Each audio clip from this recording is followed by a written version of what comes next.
Hello folks, the Atari 7800 Junkie back with you once again with a pretty cool pickups video. But before I start, I just want to say that I hope everybody had a very happy holidays, even though that was all pretty much about a month ago as this video goes up at least.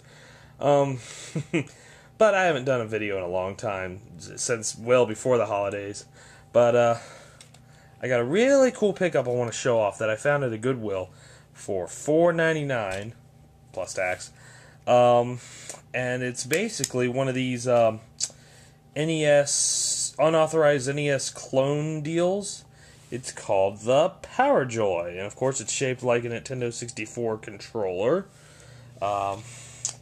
This part actually does work, so you can use the joystick or the D-pad. I prefer the D-pad to play the games. Over here, though, is where they really got screwy. This center button right here is just a start button.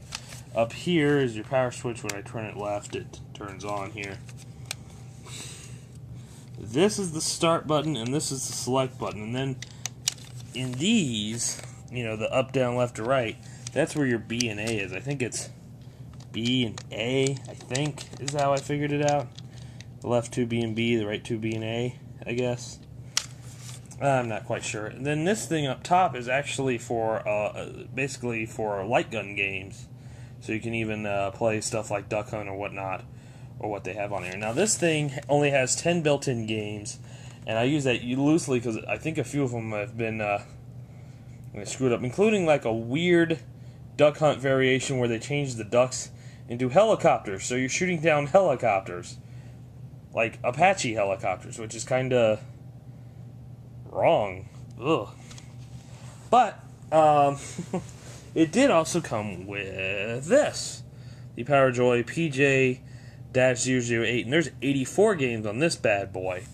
And you actually plug that in back here into that cartridge slot. Now, if you guys are thinking that this looks an awfully lot like a Famicom cart, that's because this will actually work in a Famicom, at least from what I've seen from some other videos on YouTube when I was researching the Power Joy here. And in fact, other Famicom carts, like legitimate Famicom carts, will actually work in here. So, in essence, I technically have a Famicom.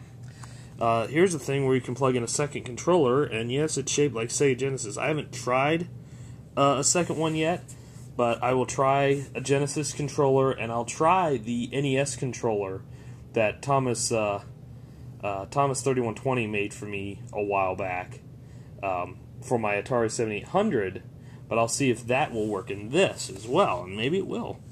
And this thing up here is where the batteries go in. It's powered by, if I can get this open here, 4 AAA batteries. It's kind of hard to get it shut once the batteries are in there, too. Like, they just made the compartment just big enough. I mean, just big enough. I mean, you can even tell, if I kind of hold it to the side, how it's popping up.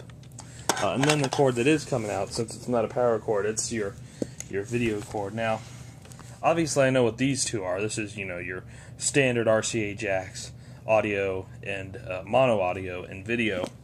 But what in the heck is this? If anybody knows what this jack goes to, maybe that's something for PAL regions or Japanese regions or Chinese regions. I have no idea. But I've never seen a hookup like that before. But if you know, let me know in the comments below. Now this will be part 1 in an 11-part series on the Power Joy, and what I'm going to do in the next 10 videos, I'm going to have 9 videos dedicated to the 84 games on this. There'll be 6 of them with 9 games each, and then the last 3 will have 10. And then I'll do my last video, my 11th video, will be the 10 games that's actually built into this thing. Oh, and I forgot to mention the trigger here. That's for the light gun. So when you're playing the light gun game, instead of using any of the other buttons, you use the trigger back here. And it obviously doesn't sound exactly like a zapper, but it actually sounds pretty close. And yeah, the sounds are a bit off from some of the games that I have. I'll tell you right now, it has The Legend of Kage and Wrecking Crew on this thing, and I have both of those downloaded onto my Wii from the Virtual Console as well. And the Wii Virtual Console sounds more authentic than the sounds on this. That's because they use the NES on a chip or Famicom on a chip architecture. But in essence, all the games do play well. They look like what they're supposed to look like, at least.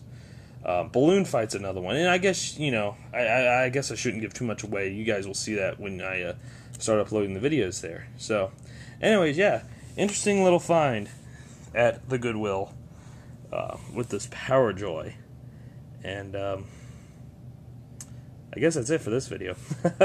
Alright, so thank you all for watching. I am the Atari 7800 Junkie. Until next time, folks, take care.